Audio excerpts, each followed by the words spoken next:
morning. Well, this morning I've finally decided to show you how I make my own ricotta.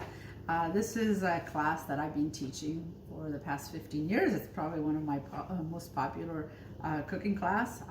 I grew up eating fresh ricotta because my dad was a master cheesemaker, so I know exactly how real ricotta is made. But when we moved here in the US, we couldn't find anything that resembled the ricotta that my dad made. And the way my dad made it is he would make cheese first, he would coagulate the raw milk with rennet, and then he would collect those curds to make cheese, and then he would take the whey that was left, add a little bit of milk to get more curds, ricotta, and then he would bring that to a boil. And when it comes to a boil, the curds float on top, and you collect that. And that's one of the reasons why it's called ricotta. It means recooked. So you're actually cooking it twice.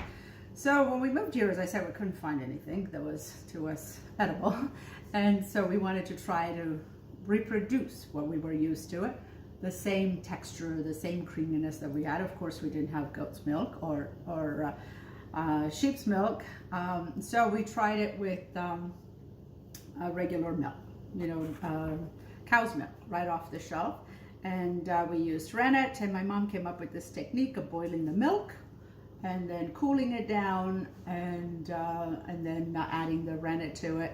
And it was amazing. It was like not the same, of course. There's nothing compared to ricotta made with sheep's milk or goat's milk, but it wasn't like the stuff you bought at the store in those plastic little tubs that has shelf life of 3 months.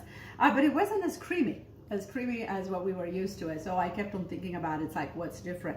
And I thought about it, and I knew that regular milk, cow's milk, the milk fat is much lower than, let's say, sheep's. And so I came up with the idea of adding some cream, and I played around with it with the right amount, and that's how we came up with this recipe that, as I said, I've been using it since I've been teaching classes. I mean, we did this in the 80s, but I started teaching it in my classes 15 years ago. And so it's a gallon of milk, any milk you like, cow's milk, and 3/4 cup of cream, but make sure you're buying cream, not ultra pasteurized. The ingredients should just say cream.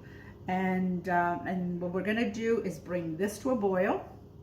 When it comes to a boil, then we're gonna chill it to about 105. You could go 110 degrees Fahrenheit, and we'll add salt.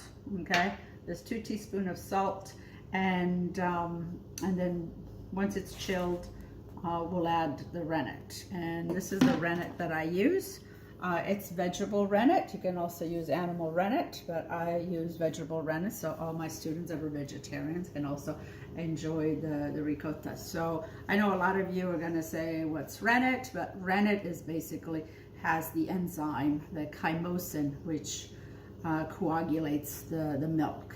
And it is what you should be using to make cheese or ricotta, and not an acid, which a lot of people make ricotta with an acid. They use lemon juice, they use vinegar, buttermilk, I've heard them all.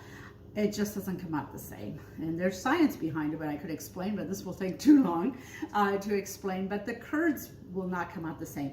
And to me, when I taste it, because I've tasted it, even the one that is sold that's made with an acid, it always has that taste in my mouth, because I know what, as I said, real ricotta tastes like. So definitely I would say get yourself some rennet. I buy it online. You can get it from cheesemaking.com. I'm sure there are other stores that sell it. So quickly, you'll need a really good pot that's got a heavy bottom. Don't try to do this in a non-stick or aluminum or anything thick, because it'll tend to scorch the milk. If you don't have a heavy pot, then what I would say is boil it, but then transfer it to another pot, because when you collect it, you'll see our technique, you don't want it pick up that scorched milk. It always has that taste. So you need, let's go back, a pot, milk, cream, rennet, salt, and then you need a thermometer. I would recommend getting a digital instant thermometer, and you need a skimmer or perforated. and don't use one of those Chinese one.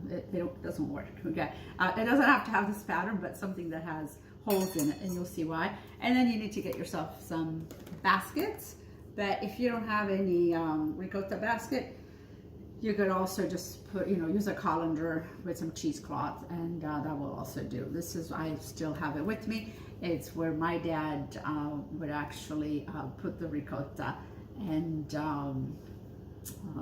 bring it home, because the farm was away from home, and it's the only thing I have left. But this is the basket that they used to use, and they were woven by hand. It's a weed that grows in Calabria. And I know if you're wondering how the heck do you get this out, what you do is you just see how it twists.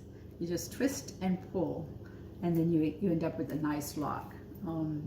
So they're hard to find, but I still have that. Okay, so the only thing I'm going to do right now is add the cream to it. Okay, and I'm going to bring it to a boil, and this will take a good 10 minutes or so.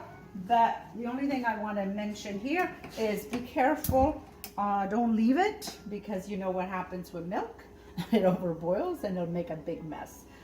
So you can keep an eye on it at this point, but when it gets close to boiling, stay next to it so you make sure you take it off, and I'll show you what it looks like at that point. Okay, so if you take a look at it, it's boiling. I know it's hard to see it, but if you put a thermometer, you're going to be above 205. Okay, I don't want it to overboil, and as I said, you really need to stay on top of it here at this point. I will push it almost to the point it gets to the edge, but I think you get the idea. So this is what you want to do, is take it off. Okay, remove it from the heat. Okay, and then at this point I put the salt. Okay, so I put the salt, and I'm just going to stir it. And in the recipe in the book, because this is in both books, originally I told you to remove the foam. Okay, because my mom removes foam off of everything. But I've tested it, and it's fine. Just stir it in, okay? But when it does cool, which is the next step, and it does form a skin, then I would remove the skin, okay? So at this point, you can leave it here and let it come down to about 110, and it will take a long time, an hour. So what I do is, and I'll show it to you next, I make an ice water bath, and that will take it down in about 10-15 minutes. So we'll do that. Okay, here's my water bath in my sink. I have a big sink, so it works really well. And I put some blocks of ice, okay? So I make these blocks of ice rather than use ice cube, because it would take too many. And I just use I recycle my yogurt containers and for water. So I always have it in my freezer. And this goes really quick, okay, by putting the water and the ice.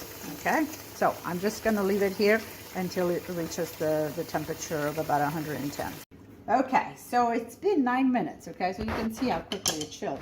And I'm reading 109.4, 0.5, okay. I am going to remove it, and I am going to put in the rennet, okay. So the rennet, what I'm going to do is put in a teaspoon. I have a 1/4 cup of water, and I'm going to put in a teaspoon of rennet. And I forgot to mention that you can buy a small amount like this, okay.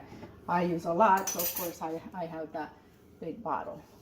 And then what you do at this point is you just add the rennet, dilute it in water, and I'm going to set a timer for 10 minutes, and I'll come back in 10 minutes and I'll show you what it looks like once it's coagulated. I also want to point out something else, that in the book, the recipe says 100 degrees Fahrenheit, but I tend to go 110 to 105 for the first time students, because it's a little easier to collect it, okay? You can do it at 100, and I always do it, and it works fine.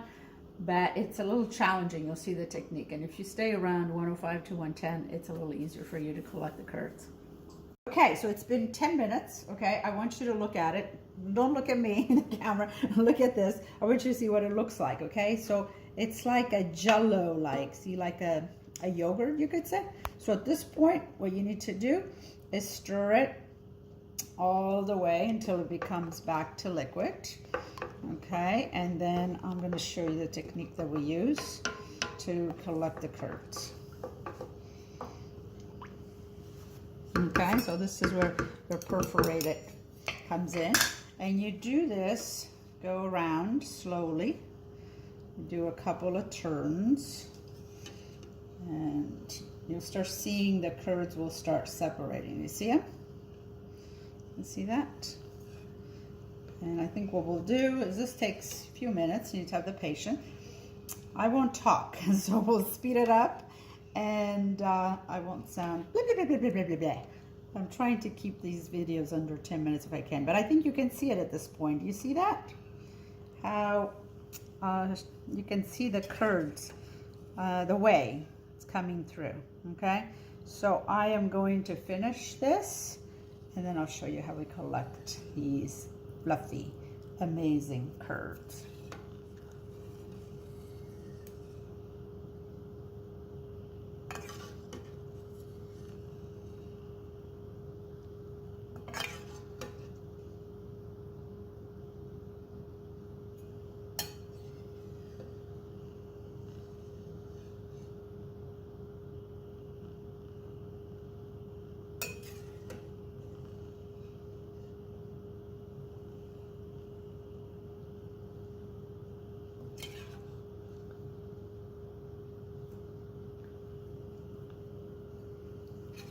So what I'm trying to do now is try to bring the curds all on one side, really trying them to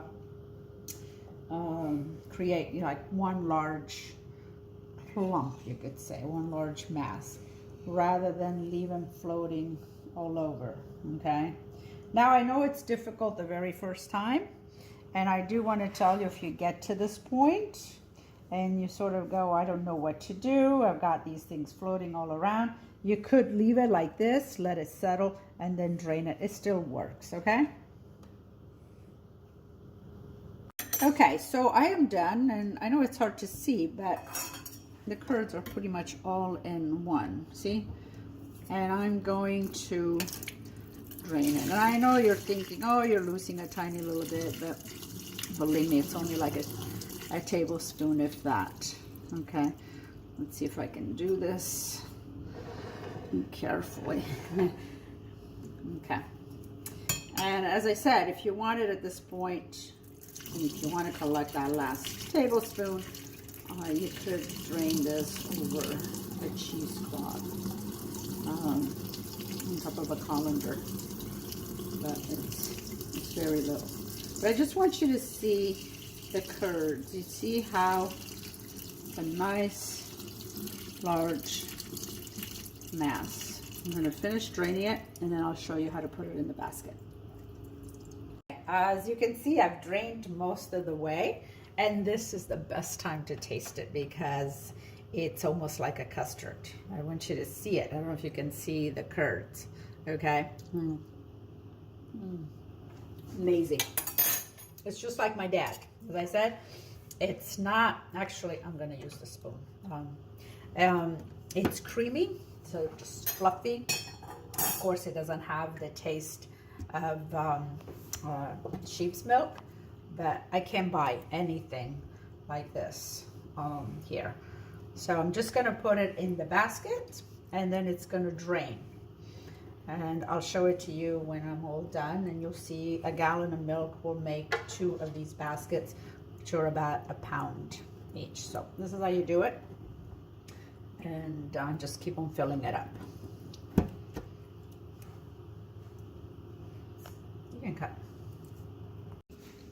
Okay, so I'm done collecting the curds and I put them in the basket, and you can see the whey is still continuing to drain. So I keep it up for about an hour until it's fully drained, and then I put it in the fridge. And this will last 5 days, you know, up to a week, but not more than that.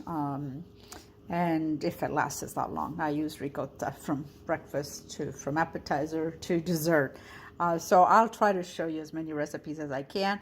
And that's one of the reasons why I've included it in both books. So it's in my Calabria and it's in my dessert book, because we use ricotta every which way. But this way, it's the best way to eat it right now while it's warm, especially on a toast, drizzled with some honey or some mosto cotto.